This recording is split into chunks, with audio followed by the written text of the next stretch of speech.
You're listening to Consulting Logistics, presented by Aborn & Company. I'm your host, Kyle McNaught. Thanks for checking us out. Today's episode's going to be a little different. I'm not sure how this is going to sound or if it's going to be helpful, but I think it's the best way I can cover this subject. Today, I'm going to talk about the coronavirus, but from a logistics point of view. And the only reason I'm even willing to talk about this, as I'm not a reporter and I am in no way a medical expert or someone who is even close to being educated and set up to be really talk about this, but I'm only willing to talk about this because I happen to capture a really quick and incredibly valuable interaction here at Aborn that I just thought would be great to share. One of the great things about our approach as a digital freight management company is the wealth of knowledge we possess here, not just as individuals, but as a group. A ton of my knowledge so far about the industry has come when the Aborn team got together to brainstorm some sort of problem that was existing for a client or a potential prospect. Each Aborn member brings a different perspective to the table, and therefore the solution to the problem comes from every possible angle. And this isn't just me being a fangirl of my company. Our clients routinely go to our specialists with questions regarding the latest topics and trends because they recognize the value and time the folks here give to providing thoughtful answers. Which brings me to today's episode. I just so happened to be sitting in the room when one of our roundtable conversations began, so I whipped out my phone and started recording. What I'm going to play for you is the conversation we had regarding what shippers should be doing in terms of inventory and capacity in regards to the coronavirus. This conversation is in no way an endorsement or a definitive answer. I just believe it's a very honest take at the situation, and it could be beneficial for someone, hopefully you. Because this was a conversation / I wasn't able to capture it right when it started, I'm going to actually be pausing throughout the clip to provide some context about what's being discussed. Again, this isn't a guide to how to navigate this issue. It was also recorded on Friday, February 28th, so the knowledge and advice given could be completely irrelevant at the time you are actually listening to this episode. Honestly, this is going to be an experimental podcast. So, first off, thank you for involuntarily volunteering to be a part of this. And secondly, let me know what you think about this. Email kyle@abornandco.com.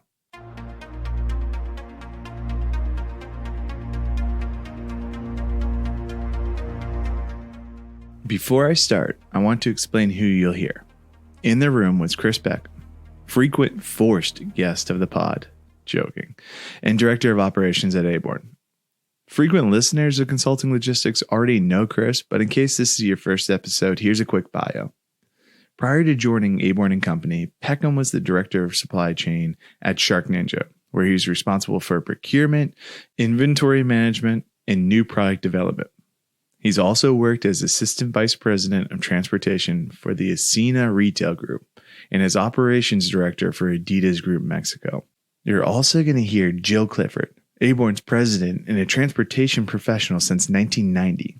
Lastly, Steve Aborn, another director at Aborn and frequent guest of the pod. The first sound I'm going to play for you is Chris explaining why overloading your inventory is probably not going to be a huge cost saver in the long run. You're already seeing the driver shortage now. So don't spend more money, because where you're probably going to take it is maybe you'll get a hit in transportation costs, but you're going to get that either way. Right. So why take the cash out of your own pocket, invest in more inventory that you don't need right now, right? I mean, you're still going to be able to get inventory there. You just may have to pay a premium on transportation, which is going to be significantly less, even if it was Then $800 a load. and buying more. Then buying it, transportation's a sunk cost, but then you got to store it. There's carrying costs that go along with that. That's because you're already there. So, with that advice, I think the elephant in the room is, how do you communicate that theory to your company? How do you explain that inaction is actually being proactive? I asked that question in the conversation. For the purposes of this podcast, I'm removing names, so that's why the audio will go away for a second. You're also going to hear Jill and myself a little more in this clip. How do you communicate that you weren't proactive? Like, this is where you have a decent amount of people that are aware of this issue, where most of the time in transportation, people kind of don't know that, right? He is being proactive, though, because he's bringing it to us, and we're saying... Yeah, but this is the heat. I'm saying that he is being proactive by bringing it to us, but the problem is he's getting the heat from everyone else. Right. So how do you communicate that we're not going to do something because of all this stuff that's happening? Because you just got the people who don't get everything you just said. Well, I think he's doing the right thing, and he's saying, like, the knee-jerk reaction would be until you start to like slow it down and really think about it. The knee-jerk reaction is, let's buy more and get it there, so just in case, right? And he's doing the right thing, and he's pumping the brakes, saying, "What do you think?" And I read it, and I'm like, I wouldn't spend a dime more than I need to, and I would roll the dice and say, yeah, maybe we have to pay a premium on some transportation inbound to California.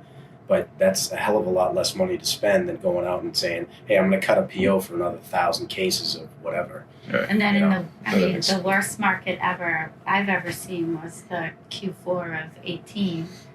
And the rates were 40% higher, but we did get them covered. Right. The last part of the conversation is all three of the whizzes discussing the coronavirus in general. I think the end of it really hits home what we believe in respect to how transportation should be viewing this growing concern. And you got factories that are ramping back up, right? So you figure whatever factories are producing now, there were 105 blank sailings out of China in last month, right? So that's 105 times an average vessel size of 10,000 times, say, call it $1,000. That's over $1 billion in losses right there for the lines, but it's ramping back up, right? So people are going back to work. Usually it takes factories 2-3 weeks to ramp back up. So you will, and maybe it's not all at once where you see imports come back up, but imports down like 20 to 40% year on year for this time, which is normal because this is slack season. You're coming off Lunar New Year, which is a month of volume anyway, and then you compound that with the coronavirus stuff. So everything is like exponentially higher in terms of like lost volume. So the volume should come back, and it's just a matter of when. Like, how quickly are all these factories going to get ramped back up? The traffic and pollution numbers were at like 20% of normal. No, and I agree with you. It's not. So it's like this isn't going away anytime soon. But if they are ramping back up, then you walk through the timing. So 30 days to produce, 15 days on the water, then things start to trickle into California, April, May time frame. So there's a potential for an ugly scenario. But I think we tell him. The ugly is you're going to pay more for freight, not move all your inventory, buy more of it. Yeah. And you should be able to get capacity no matter what. Yeah, you just pay for it. Capacity's down. Yeah. So these guys are going to be knifing each other looking for revenue on those trucks. Yeah, trying to get, so it's the inbound to California that drives a balking at because there's nothing coming out. So, the takeaway is, all right, maybe you got to pay somebody a little more to get them into California. Big deal. It's better than dropping $20,000, $30,000, $50,000 on a PO for inventory that you don't need. Taking up space. Yep.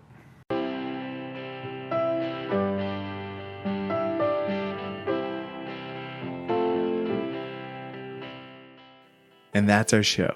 And again, the conversation is in no way a huge, thoroughly researched guide for shippers. We truly were just sitting around talking about something else when Chris jumped into the room to talk about an email question he had just received. I just pulled out my phone, used the voice memo app to record, hence why the audio isn't that great. But yeah, it was not something that was planned out or prepped or anything like that. It's just a conversation. That being said, I think the advice is very timely and helpful. Most of you don't have a group of advisors like we have assembled here to brainstorm these issues. The nice thing about all this is the people talking are more than happy to talk to you. I've included the LinkedIn profiles for all three of my little experts in the show notes, so please connect with them and let them know what you think. Also, let me know what you think about this format. It's definitely something I can't really plan for, but there are a ton of roundtable conversations that happen at Aborn all the time. And if I can capture them and provide them to you, would that be something you'd like? Email me, kyle@abornandco.com. Let me know what you thought, or what you believe should be done in the event such as the coronavirus. I'd be happy to share your knowledge and expertise on the show. So I know this episode's really not that long. I just want to keep it simple and short. Just one quick thing before we kind of wrap up. We do have a webinar coming out in April, if you're interested. The webinar is titled Keys to a Successful LTL Negotiation Revealed, and it'll feature Jill and Chris. If you read our guide to LTL negotiations, this is right up your alley. Chris and Jill will provide expert commentary on the subject and answer any questions you have. Register for the webinar today by visiting abornandco.com/webinar. Again, register for the webinar today, abornandco.com/webinar. Otherwise, like and subscribe to the Aborn YouTube channel. We post video versions of the podcast there, along with other educational videos all about freight and transportation. We actually just posted a whiteboard series video where Jill explains freight class. Something super fun. I think it's a very unique educational way of explaining it. If that's something you're interested in, just search Aborn and Company on YouTube. Subscribe for our weekly newsletter where I get more of my experts, both internal and external, to provide commentary on some of the most pressing news stories, topics, and issues affecting your day-to-day as a shipper. You can sign up for that by going to the bottom of the Aborn website and filling in the box that says sign up for the newsletter. Not sign up for the webinar. That's at abornandco.com/webinar. Sign up for the newsletter.